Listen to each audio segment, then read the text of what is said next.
దేవుడిని ఎప్పుడు ఒకటి అడుగు, నేనెందుకు హెచ్చింపబడాలి ప్రభువా? నేనెందుకు హెచ్చింపబడాలి?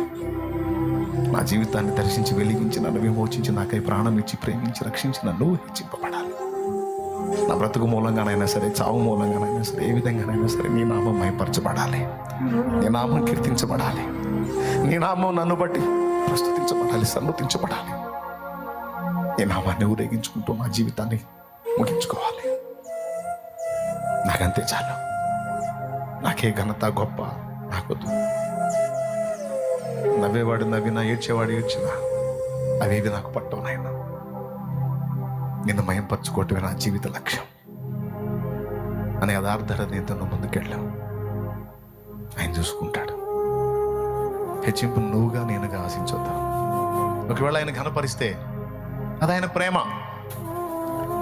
ఆయన ప్రేమ. మన మీద కూర్చున్న ఏసైకి ఆయన ముచ్చటేసింది అనుకో, మనల్ని ఎత్తుకొని సంకన వేసుకుంటాడు. అప్పుడు ఏసైని చూసిన వాళ్ళు ఆయన సంకలో ఉన్న నిన్ను నన్ను కూడా చూస్తారు.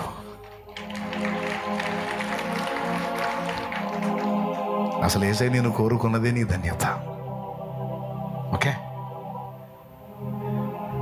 రారాజువై ఉండి రథ